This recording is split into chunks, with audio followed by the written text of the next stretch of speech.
Ici Alexandra. Je te souhaite la bienvenue au podcast À cœur ouvert avec nos animaux. Plonge dans mon univers, dans la magie du vivant spirituel, connecté entre ciel et terre. Es-tu ouvert à élargir ta conscience et ta connexion avec les animaux? Viens découvrir ce qui nous relie dans notre chemin de vie pour une puissante élévation. Nos animaux sont nos plus précieux guides. Les comportements et les mots physiques qu'ils expriment sont souvent porteurs de grandes révélations pour notre croissance personnelle. Es-tu prêt à élargir tes horizons? Suis-moi, ça commence maintenant.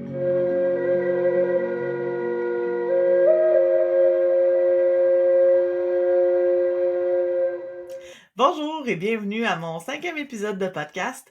Aujourd'hui, j'aborde un thème qui me tient particulièrement à cœur. On va aborder les archétypes des chevaux que j'ai créés en lien avec les 3 piliers qui sont la base de ma pratique depuis que j'ai commencé en accompagnement, que ce soit pour la femme ou pour l'animal. Ça touche les chevaux, les archétypes, ça va être directement avec les chevaux. Ça reste mon animal préféré et mon expertise. Donc, je considère que c'est les 3 piliers les plus importants pour vivre une vie épanouissante et dans notre pleine expansion. Donc, je vais vous les présenter tout de suite. Donc, on va commencer avec le premier qui est l'archétype du cheval, qui est la solidité intérieure. Donc, le cheval est très ancré dans la matière. C'est un animal qui a les 4 pattes sur terre, donc directement en ancrage, incarné sur la terre. C'est le fondement, c'est la base. On parle de posture, d'ancrage, de moment présent. Quand on est connecté avec des chevaux, mais avec tous les animaux en général, on est très dans le moment présent et dans le ici et maintenant. Moi, j'ai ma dernière pouliche, si j'étais un petit peu trop sur mon téléphone, un petit peu trop dans ma tête, elle me mordait pas, mais elle me tirait le bras, là. Hey, faut être là, faut être ici, là. C'était un petit rappel de faut que tu sois dans la conscience, ma grande. Donc, puis elle faisait ça vraiment juste quand je partais ou je taponnais sur mon téléphone. Je trouvais ça bien comique. Fait que c'est de se ramener à tout ce qui est dans notre corps, nos émotions, nos ressentis, d'être pleinement dans la capacité d'être avec nous-mêmes à chaque moment. Le plus possible, évidemment. Les animaux, pour eux, c'est relativement facile de faire ça. C'est très naturel pour eux. Je pense que l'humain, avec notre éducation, puis comment la société avance avec les écrans particulièrement, donc mon exemple de téléphone était quand même pas pire, on est un petit peu déconnecté de ce temps-là qu'on devrait passer en conscience et en connaissance de soi-même. Donc, la solidité intérieure, qui est le premier pilier, c'est être enraciné, être solidement ancré à terre, avec la vie incarnée sur terre, avec tout ce qui est dans son environnement. C'est la différence qu'une solidité intérieure et une personne qui l'a pas. S'il y a une tempête, s'il y a des problématiques dans son environnement, la personne qui est solidement ancrée va avoir beaucoup moins de difficultés à avancer dans son quotidien. La personne qui est moins dans sa solidité intérieure, qui est moins ancrée, va avoir tendance à plus se laisser balloter par le vent et peut-être carrément lever de terre. Donc, ça va un petit peu plus nous impacter dans notre vie de tous les jours de pas avoir atteint cette solidité intérieure. On s'entend qu'il y a différents niveaux, là. C'est pas l'idée de tout le temps être dans le 100%, mais de réussir à avoir un minimum pour être capable de passer au travers des défis, des petits aléas de la vie. Donc, avoir aussi confiance en sa propre guidance, son intuition, les ressentis de ce qui se passe dans notre corps, ça fait partie de la solidité intérieure. On va donner l'exemple un petit peu de quelqu'un, j'ai déjà entendu une amie qui me disait, moi j'ai pas de personnalité, dès que quelqu'un me parle de quelque chose, je trouve ça super intéressant, puis on dirait que c'est comme ce qu'elle dit qui est la nouvelle vérité dans ma vie. D'être influencé par les autres puis de remettre en question certaines choses, c'est pas mauvais en soi. Mais quand on n'a pas de base avec nous-mêmes, puis qu'on prend tout ce qu'il y a autour, on est moins aligné dans ce que nous, on veut, puis de vers quoi on veut s'en aller.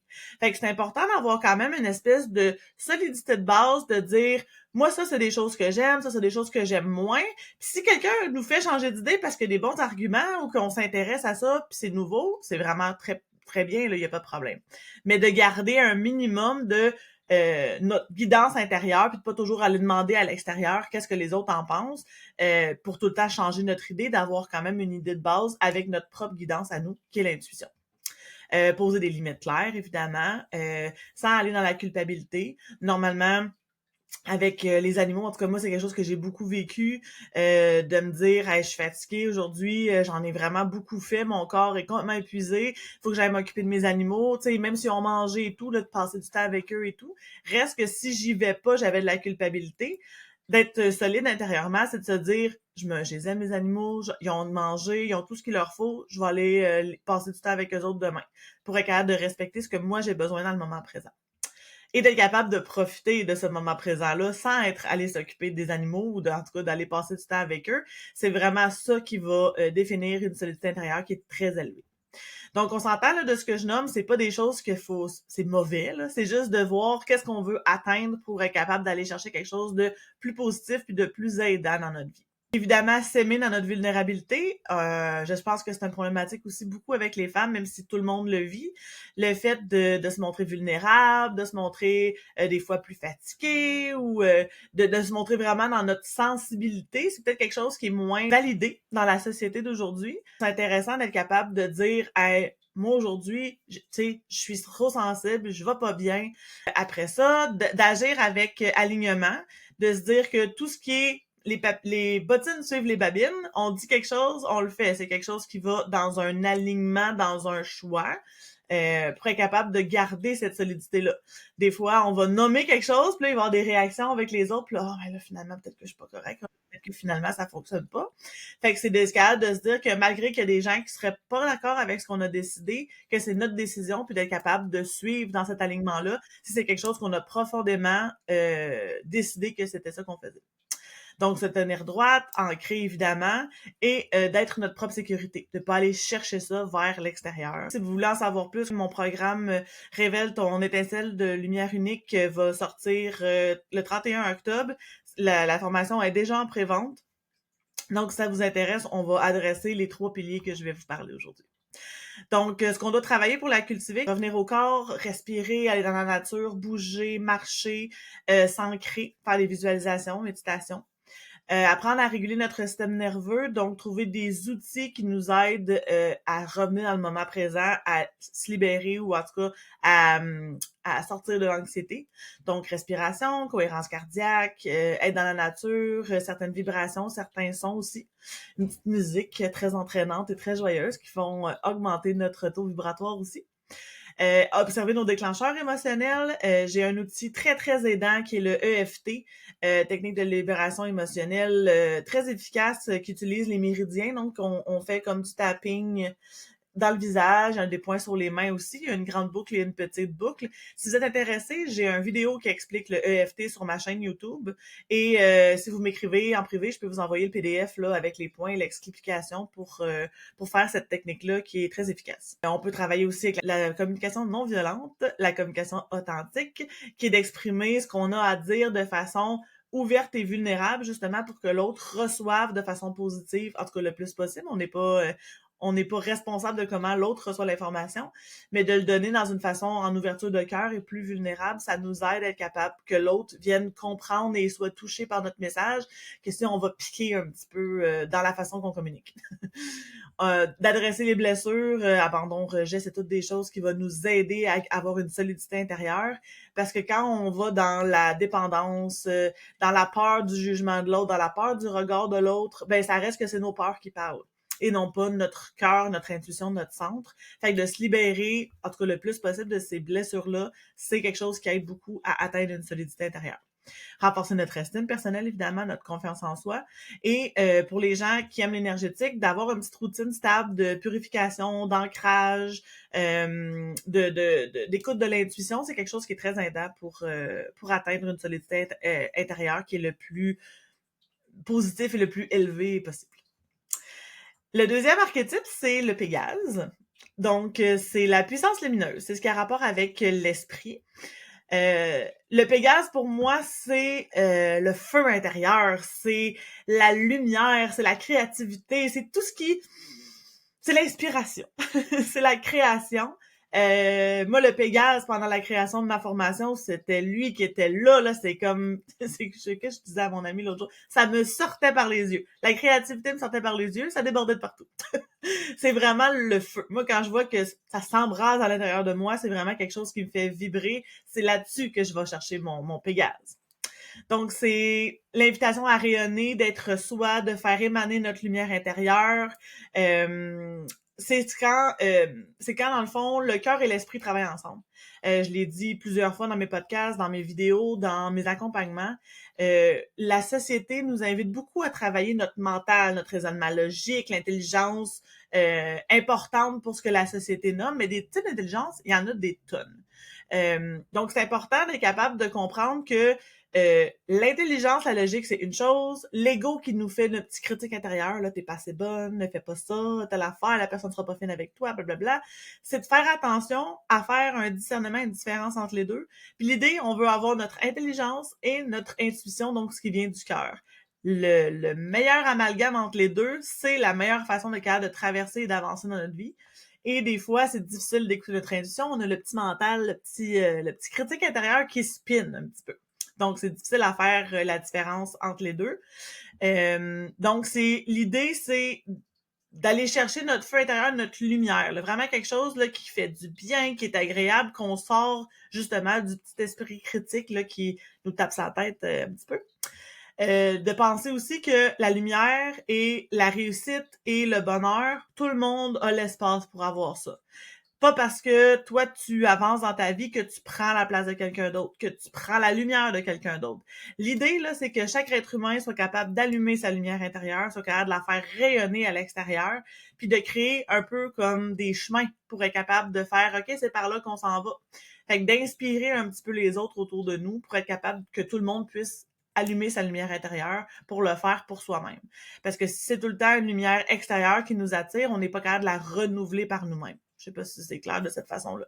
C'est de rayonner naturellement, c'est pas l'idée de vouloir faire quelque chose pour quelqu'un d'autre, mais de le faire pour soi-même, puis que ça émane vraiment à l'extérieur, parce qu'on est sur notre X, parce qu'on est aligné, parce qu'on fait quelque chose qui nous nourrit, qui nous parle, qui nourrit notre âme. Exprimer notre vérité, bien sûr, donc avec bienveillance évidemment, mais de nommer nos limites, de ce qu'on a besoin, de ce qu'on désire aussi autour de nous. Créer à partir du cœur, mettre son cœur et son rayonnement au service du bien, pas nécessairement de son ego, parce que ça c'est un petit peu être en désalignement. Laisser notre intuition nous guider et transformer nos blessures en sagesse. Donc, tout ce qui est quelque chose qui nous aurait limité dans notre vie, dans notre corps, de ce qu'on parlait avec l'archétype du cheval au départ, d'être capable de transcender ça en apprentissage. OK, on laisse le passé derrière. Cette expérience-là ou cette chose-là m'a appris telle chose, de conserver ces apprentissages-là et de les appliquer par la suite sans tout le temps ruminer ce qui s'est passé en arrière. Donc, c'est vraiment ça qui va faire la différence, et je peux vous en parler. Moi, c'est quelque chose qui était très, très, très présent dans mon histoire, de tout le temps ruminer ce qui se passait, puis de tout le temps revenir à ça. Ouais, mais ça marchera pas parce que ça n'a pas marché il y a 10 ans. Mais d'être capable de surpasser ça parce que je me créais mes blocages moi-même, finalement. Fait que j'étais pas capable de faire rayonner cette lumière-là. Et évidemment, d'aller chercher notre fréquence unique. Hier, j'ai posté une petite story dans mon Facebook. J'avais beaucoup aimé l'image, mais d'être tiré une carte, puis il y avait une phrase là-dedans qui disait euh, d'être unique dans notre essence, dans notre saveur. C'était comme si tu allais dans un magasin de bonbons. Tu ramassais tous les bonbons que tu aimais le plus, tu mettais tout ça dans un chaudron, tu faisais chauffer ça, et ça créait une saveur unique. Parce qu'il n'y a pas personne qui va choisir les mêmes bonbons, les mêmes quantités, la même façon de le faire, et on crée un petit peu avec tout ce qu'on est, tout ce qu'on a vécu, quelque chose de complètement nouveau et complètement unique. Parce que si tout le monde était des suçons à l'orange, je vais dire n'importe quoi, ben il y aurait un manque pour des bonbons roulants. Dans le sens que de créer chacun quelque chose d'unique, c'est ce qui nous différencie et c'est ce qui amène aussi notre contribution à ce monde-là. Ce qu'on doit travailler pour cultiver cette puissance lumineuse, c'est de reconnaître notre feu intérieur, sans le juger, sans essayer de le mettre dans une boîte, juste de le laisser être et expandre. Guérir la peur d'être vu. Il y a des gens encore qui ont cette problématique-là. Moi, ça a été ma problématique longtemps je veux être vue, mais pas être vue. Je veux avoir du succès, mais qu'on me regarde pas trop. C'est de réussir à assumer cette partie-là de nous, de se montrer. Là, je parle pas nécessairement en vidéo sur les réseaux sociaux, là, mais face aux gens qui nous entourent, d'être incarné à 100% et d'être capable de montrer ce que l'on est. la lumière, elle va attirer. Veux pas, quand on brille, quand on est aligné sur notre X, quand on est heureux, ça attire les gens autour. Fait que c'est d'être capable d'assumer les compliments, d'assumer que les gens nous regardent, s'inspirent de nous. Le mimétisme, c'est la meilleure flatterie qu'on peut avoir. Donc, faut pas que ça nous dérange. C'est de travailler sur cette blessure-là. Apprendre à canaliser notre énergie, parce que je sais pas si vous êtes comme moi. Moi, si vous connaissez le Human Design, moi, je suis Manifesting Generator.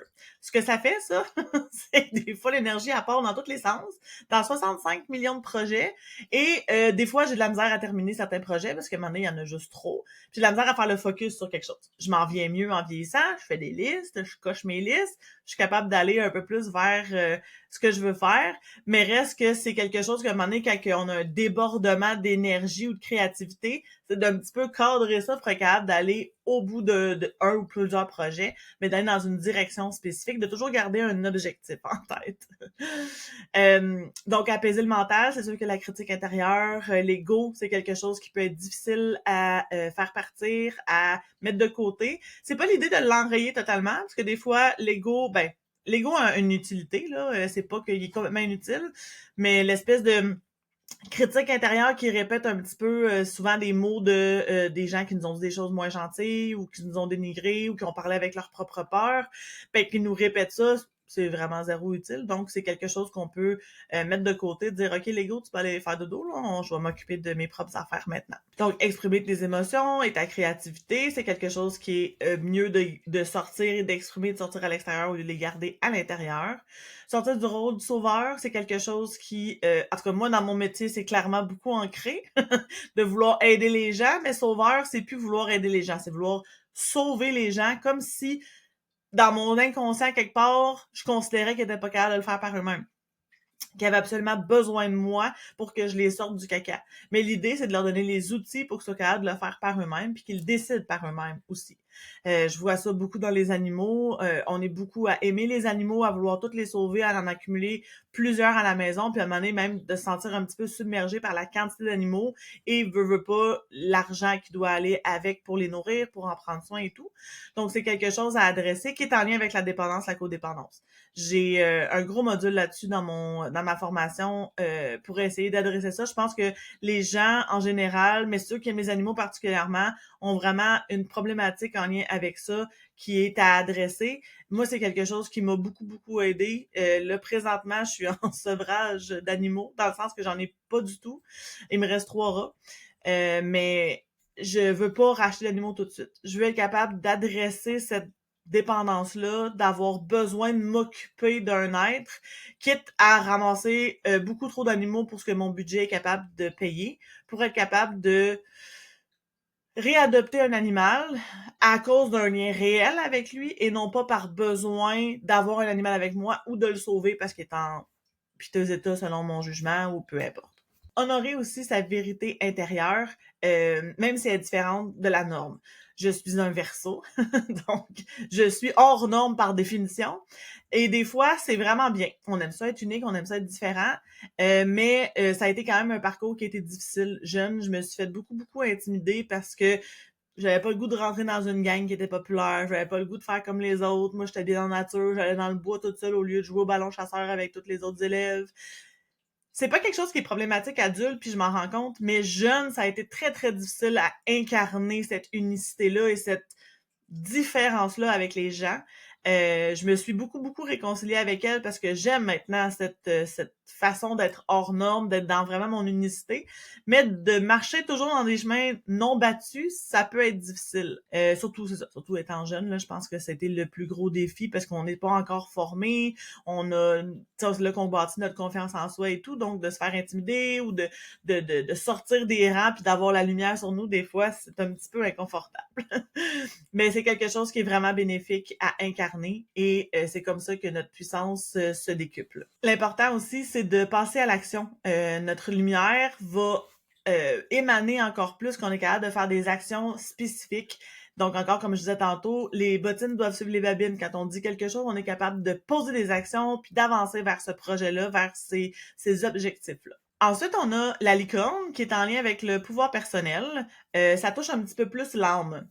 La licorne, c'est la part de nous qui est très pure, très souveraine, très forte, Mais pas dans le sens de, tu sais, je suis capable de passer au travers toutes les difficultés puis j'ai pas d'émotion, là.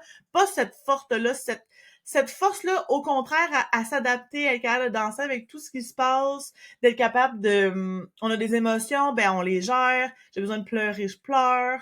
J'ai besoin d'aller nommer quelque chose en toute vulnérabilité, je le fais. C'est vraiment d'être avec une fluidité avec ce qui se passe dans la vie et les petits aléas du quotidien, justement. c'est c'est le fait de savoir sans avoir besoin de prouver rien à personne. C'est de savoir qu'on est complet puis qu'on est une belle personne de nous à nous. On n'a pas besoin de prouver rien à personne. On est convaincu que ce qu'on porte à l'intérieur, c'est légitime, c'est assez. Le pouvoir personnel, c'est quelque chose qui, encore là, vient de l'intérieur, ça je me répète, mais c'est d'habiter tout ce qu'on est sans demander de permission, sans avoir une validation extérieure. De rayonner depuis son centre sans avoir besoin de reconnaissance, d'être validé. Ça, c'est quelque chose qui est difficile aussi. Moi, j'avais besoin que quelqu'un me dise « Ouais, t'es dans la bonne direction, ça c'est bon. » Oui, tu sais, j'ai du coaching, oui, je vais recevoir des conseils et tout, mais je suis capable d'avancer par mes propres moyens en me disant « Hey, ça, là, j'ai fait un Moses de bon coup. Là. Ça, là, c'était vraiment bon. Je suis fière de moi. » C'est de vivre en cohérence avec son âme. L'idée, c'est que notre âme, qui est dans notre corps, mais qui vient, mettons, de la source, le soi supérieur, l'être divin, appelez-le comme vous voulez, il sait. On sait pourquoi on s'incarne sur Terre, on sait pourquoi c'est là, mais l'âme, le conscient humain se souvient pas nécessairement, mais on a accès à cette information-là. Fait que c'est en faisant de la respiration, de la cohérence cardiaque, la méditation, du journaling, tirage de cartes, qu'on est capable d'aller rechercher un petit peu cette conscience-là, cette connaissance-là, cette sagesse-là, pour être capable de guider où on veut s'en aller. Fait que c'est d'être en cohérence avec ce que l'âme est capable de nous donner comme information. C'est de marcher en cohérence. Comme je disais, je fais souvent faire à mes clientes une liste de valeurs. C'est quelque chose qui crée une espèce de cadre, que quand on a un projet, une volonté de faire quelque chose, peu importe, on est capable de passer ou prise de décision, même simple comme ça, on est capable de passer le projet ou la décision à prendre dans cette liste de valeurs-là en disant est-ce que ça fit? Est-ce que ça fonctionne? Par exemple, moi, une de mes valeurs les plus importantes, c'est la liberté. Est-ce que c'est une bonne chose pour moi de trouver un emploi qui va me faire travailler 12-13 heures par jour, que je dois faire 3 heures de route pour m'en aller là-bas, d'avoir des horaires très rigides, très stricts? Ben non. Là, c'est sûr que je donne un exemple très, très évident.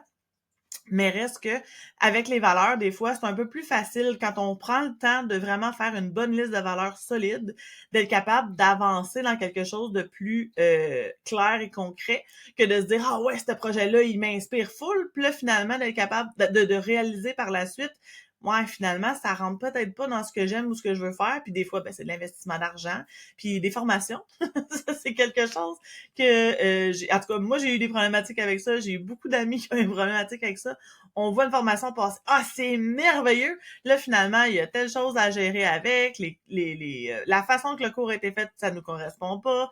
Les horaires de cours correspondent pas non plus. La charge de travail avec ça, selon ce qu'on a dans le moment présent à faire, fonctionne pas non plus. Donc, c'est quelque chose que nos valeurs vont nous aider à être capables de prendre des décisions alignées puis d'aller vers des projets qui vont vraiment toucher notre essence, qui va nourrir notre âme. Nous rappeler aussi que le pouvoir, ça peut être dans la douceur. C'est pas un pouvoir, je suis un viking puis je défonce toutes les murs. Des fois, il y a ça. Mais des fois aussi, c'est de se dire « Hey, je suis fatiguée, j'ai besoin de faire un petit cocooning, de rentrer dans mes couvertes puis de prendre un petit chocolat chaud ou un petit café, une petite tisane pour être capable de passer cette journée-là parce qu'aujourd'hui, mon mieux, mon meilleur, c'est ça. Ce que j'ai à faire, c'est de prendre soin de moi avec douceur. Faire des choix conscients, ça je pense que j'ai déjà nommé dans un autre épisode, mais faire des choix, c'est quelque chose qui nous incombe. Pas faire de choix, c'est faire le choix de pas faire de choix. Tout ce qu'on va faire dans notre vie va découler de ce qu'on va décider. La prise de décision, c'est quelque chose qu'on fait pas mal à tous les jours, à toutes les semaines. Il y a des décisions très importantes, d'autres qui sont plus banales. Mais il y a des gens qui sont juste pas capables de prendre de décision, qui vont juste laisser tout aller. Mais ça, c'est de subir sa vie. C'est pas prendre son plein pouvoir et c'est pas contrôler, mais de réussir à enligner notre vie où est-ce qu'on veut s'en aller. On fait juste suivre tout ce qui se passe autour sans être capable d'avoir une solidité, une puissance puis un pouvoir personnel pour être capable d'enligner notre vie vers où on s'en va. L'humain est très créateur. Fait qu'il faut faire attention à ses pensées. Les gens qui ont des pensées très, très pessimistes, on va créer du négatif. Quand on a des pensées plus positives, plus enlignées vers les intentions qu'on a, on va créer du positif dans notre vie. Fait que c'est d'avoir conscience un petit peu de ce qui se passe dans notre tête, dans nos pensées, les observer puis d'être capable de voir vers quoi réellement on veut s'aligner. Donc aussi, c'est être souverain de son espace intérieur, de pas se laisser envahir par les émotions, de les reconnaître, que quand on en a, faut vraiment les adresser. Le EFT, l'outil que je parlais tantôt, c'est très, très, très aidant. De réussir aussi à comprendre c'est quoi le message des émotions. Les émotions sont pas là pour nous faire chier, c'est vraiment pour nous faire comprendre certaines choses, certains messages. C'est exactement comme les lumières dans le dash d'une voiture. Si ton petit truc d'huile allume, c'est parce qu'il n'y a plus de pression d'huile dans ta voiture. C'est un message spécifique. C'est pas là pour t'écœurer. C'est vraiment utile et serviable à quelque chose. Être capable de reconnaître notre ombre et notre lumière, le plein pouvoir personnel, là, c'est d'être capable d'aimer autant notre lumière que nos ombres. On est capable d'aimer ce qu'on a souffert, ce que notre passé nous a amené, les gens qui nous ont amené des souffrances, mais des grands apprentissages aussi. Puis c'est pas l'idée de dire oh mon Dieu, cette personne-là, jamais sur un piédestal, elle m'a fait vivre telle chose, puis j'étais capable d'aller là. C'est pas ça, mais de réussir à se dire c'était là pour quelque chose, puis ça a amené à être la personne que je suis aujourd'hui, puis j'assume ce qui est là. Fait que c'est pas nécessairement de rentrer dans un pardon, mais dans une acceptation. Ça fait vraiment quelque chose qui amène notre pouvoir, parce que sinon, c'est comme si la situation, cette personne-là, avait un pouvoir sur nous. Parce que d'être en rancœur ou avoir de la haine contre quelqu'un, c'est pas l'autre personne que ça impacte, c'est nous-mêmes. C'est la seule différence que ça fait, dans le fond. Puis oser créer sa voix unique, là, ça reste que moi, c'est mon thème général, là, comme je disais tantôt, mais je pense que ça l'est quand même pour beaucoup de gens, de se dire si je fit pas dans telle ou telle case, je vais en créer une. Je vais en créer une qui va être à mon image, qui va être pour moi, qui va être c'est une raison aussi pourquoi je travaille autonome, c'est quelque chose qui me permet de modifier ce que j'ai besoin d'être, de faire pour être capable de suivre mon évolution, parce que je suis pas la femme que j'étais il y a 10 ans, puis dans 10 ans, je vais sûrement être quelqu'un de différent. Je vais être moi quand même, mais je veux dire, je vais avoir évolué vers d'autres choses. Peut-être que mes choix, mes goûts vont évoluer, vont faire d'autres choses. Quand j'ai commencé ma pratique, je pensais pas faire de programme. Puis là, la création de ce programme-là me met tellement en joie que je vais pas faire ah ben non mais j'avais dit j'en ferais pas, je le fais pas, tu sais, c'est quelque chose qui m'amène beaucoup de positif. Puis j'ai hâte de voir les participantes qui vont y rentrer parce que ça va être une transformation, ça va être une expérience de vie un peu comme ce que moi j'ai vécu dans mes formations des dernières années. Fait que c'est quelque chose que je pensais pas faire par des peurs, par des limitations, par des blocages que j'ai réussi à laisser aller pour être capable d'aller vers quelque chose qui va être très positif et pour moi et pour ma communauté. Ce qu'on peut travailler pour cultiver ce pouvoir personnel-là, c'est d'aller identifier où est-ce que tu donnes encore ton pouvoir à l'autre. Donc, est-ce que je laisse mon pouvoir à mon conjoint, à mes enfants, à mes animaux? Est-ce que c'est eux qui régissent ma vie? Est-ce que c'est moi qui décide de ce qui va se passer dans ma vie? Quand on est déstabilisé, au lieu d'aller chercher une approbation ou une guidance extérieure, de se revenir à soi, OK, parle à tes guides, parle à ton intuition, parle à ton cœur, parle à ce que tu veux, pour être capable de dire c'est de moi à moi que je vais prendre une décision, puis quand ça va être solide, je vais aller le partager ou je vais aller vers l'extérieur. Essayer de guérir nos blessures quand on voit quelque chose qui est très répétitif ou qui revient souvent, c'est quelque chose qu'on doit adresser. On dit que pour s'incarner sur Terre, on a une série d'épreuves à surpasser, à gérer, et que tant et aussi longtemps que l'apprentissage sera pas fait, ces expériences-là vont revenir et revenir pour qu'un jour on soit capable d'intégrer cet apprentissage-là. Donc, c'est d'aller un petit peu gérer qu'est-ce qui est là pour être capable d'avancer vers quelque chose de plus lumineux, de plus doux un petit peu. Donc, assumer notre vérité quand elle émerge, notre intuition, j'en ai parlé dans un de mes lives aussi, quand elle monte, c'est quelque chose que pour moi, ça monte une intuition.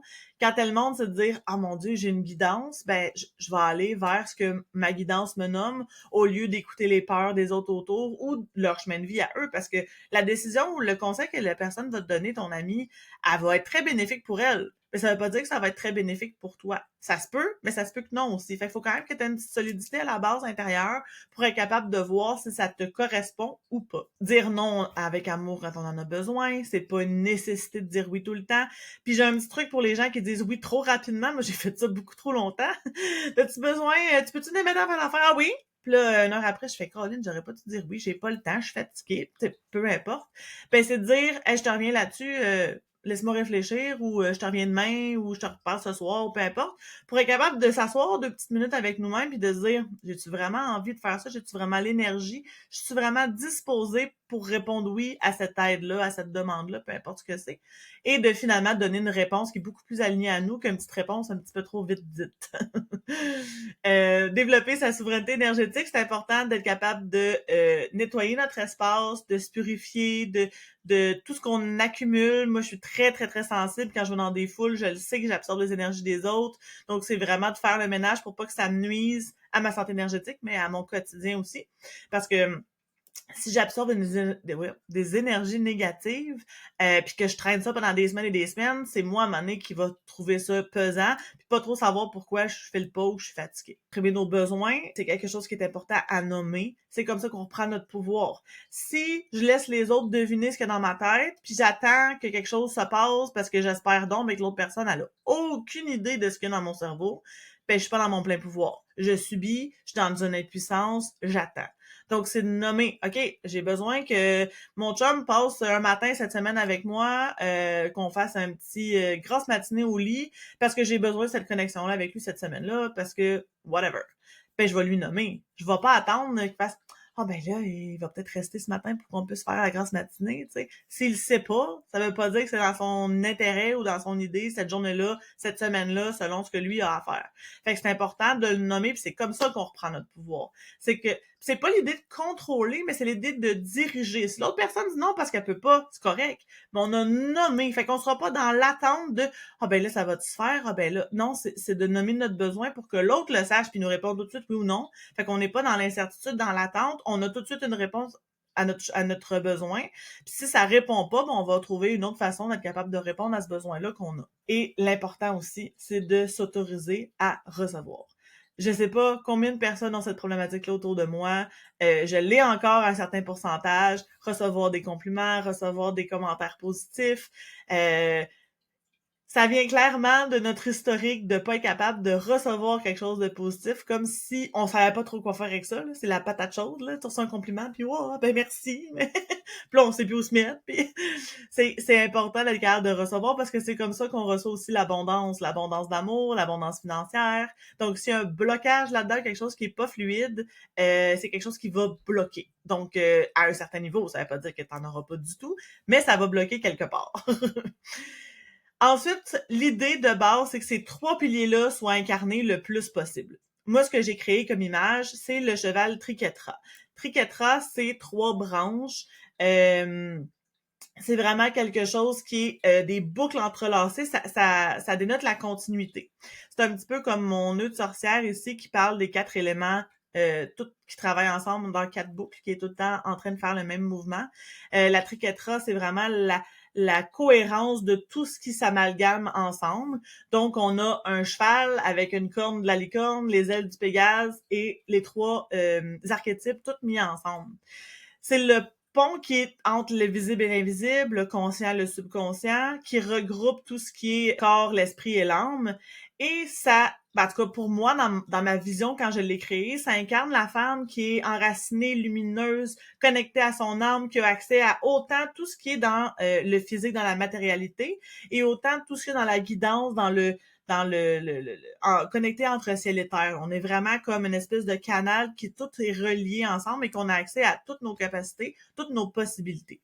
Donc, parce que moi, ce que je considère qu'on est un être multidimensionnel, fait qu'on a accès à toutes ces capacités puis ces dons-là. Donc, c'est pas de séparer tout ça en le corps, l'esprit, l'âme, c'est quelque chose qui est tout ensemble et qui travaille ensemble pour que tout fonctionne le mieux possible, qu'on ait accès à toutes nos capacités. J'avais envie de vous poser quelques petites questions, s'il y en a qui veulent les écrire pour être capable de faire du journaling là-dessus plus tard.